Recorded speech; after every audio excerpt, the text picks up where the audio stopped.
अस्सलाम वालेकुम एवरीवन। आज मैं आपसे एक ऐसी चीज़ शेयर करने जा रही हूँ जो जब मैंने सुनना शुरू किया मुझे वाकई लगा कि हाँ ये तो सच है और यही हकीकत है। और इस साल मैंने इस चीज़ को बहुत बार सुना और उस पर अमल करने की बहुत कोशिश की और अल्हम्दुलिल्लाह उससे मेरी ज़िंदगी में काफ़ी तब्दीली आई। तो मैंने सोचा ये मैं आप सबसे भी शेयर करूँ। शायद ये चीज़ को हम जानते होंगे, आप भी शायद मैं कहूँ तो आप इसे जानते होंगे, लेकिन कभी कभी जब हम उसे एक अलग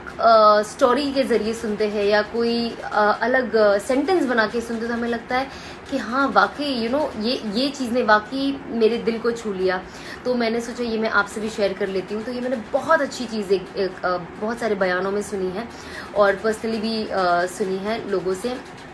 कि जो कहते हैं ना थोड़ी सी मज़े के लिए जो इंसान थोड़े से मज़े के लिए ये कर लेता है वो कर लेता है, तो कहते हैं थोड़ी सी मज़े के लिए गुनाह ना करे, क्योंकि क्या होता है मज़ा तो निकल जाता है। अब मैंने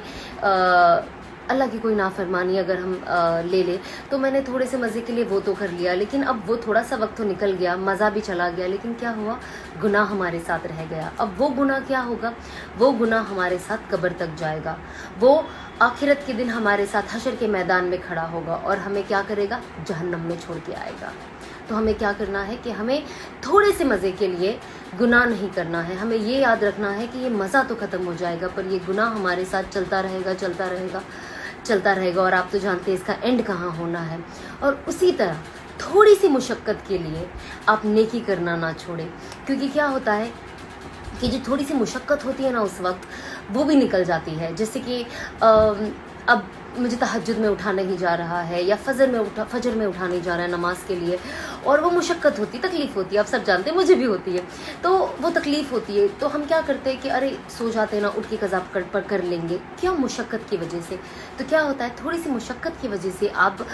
नेकी करना ना छोड़ें, क्योंकि क्या होता है कि मुशक्क़त का वक्त तो ख़त्म हो जाता है लेकिन जो नेकी रहती है वो भी सेम आपके साथ कब्र तक जाती है, हशर के मैदान में आपके साथ खड़े रहती है। और नेकी क्या करती है? आपको जाके जन्नत में छोड़ाती है। तो इसीलिए आप कोशिश करें कि जितना हम गुनाह से दूर रह सके और ये सोचे उस मज़े के वक्त कि ये मज़ा तो बस कुछ वक्त का है, ख़त्म हो जाएगा, पर ये जो गुनाह है हमारे सर रह जाएगा और हमें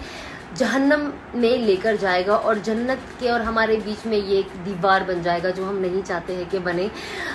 तो ये बहुत ज़्यादा ज़रूरी है कि हम हर चीज़ जो अपनी ज़िंदगी में करते हैं वो सोचें और सोच के करें, जिससे कि हम लोगों के लिए कभी हम कुछ ऐसी चीज़ें कह देते हैं जो उनके दिल को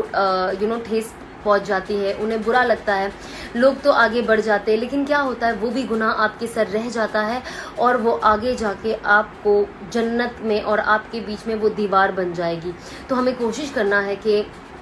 सिर्फ नमाज और इन चीज़ों को तो ध्यान में रखना ही है, बस इसके अलावा हम अपनी ज़ाती ज़िंदगी में कैसे हैं, हम लोगों से कैसा बिहेवियर कर रहे हैं, उनसे कैसी बातें कर रहे हैं, कहीं उनका दिल तो नहीं तोड़ रहे, कहीं उनसे चीटिंग तो नहीं कर रहे, कहीं उनका पैसा तो नहीं खा रहे, कहीं उनके साथ उनकी अमानत में खयानत तो नहीं कर रहे हैं। तो ये सारी चीज़ें बहुत ज़्यादा ज़रूरी है और ये सारी चीज़ें हम अपनी ज़िंदगी में लाएंगे तो इससे क्या होता है हम भी एक बेहतर इंसान बनते हैं, हम दूसरों के लिए भी फ़ायदेमंद साबित होते हैं और सबसे बड़ा अल्लाह हमें देख रहा है। कभी कभी हमें अच्छी चीज़ करने का या अच्छा रहने का इस दुनिया में उसका रिटर्न नहीं मिलता, बट हमें याद रखना है रिटर्न हमें दुनिया से नहीं, हमें आखिरत में अल्लाह से चाहिए। तो बस ये मुझे आपसे शेयर करना था क्योंकि ये चीज़ मेरी लाइफ में बहुत बहुत बहुत डिफरेंस लाई और आप देख रहे हो आज जो मैं मैं कह सकते एक अलग इंसान जो बन गई हूँ और ये चीज़ ने मेरी लाइफ में बहुत पॉजिटिवली इम्पैक्ट किया है। ये दो चीज़ इस पे हमारी पूरी ज़िंदगी बेस्ड है और इससे ही हमारी देखा जाए तो पूरी ज़िंदगी है, पैदा होने से लेके कब्र की घड़ी तक। तो बस मैंने सोचा आप सबसे भी शेयर कर दूँ ताकि हम जो अपने लिए मेहनत कर रहे हैं, अपनी जन्नत के लिए मेहनत कर रहे हैं, हम अगर दूसरों को भी साथ लेकर चले और उनकी भी जन्नत बनाने में उनकी मदद करें तो इससे अच्छा क्या ही बात होगी।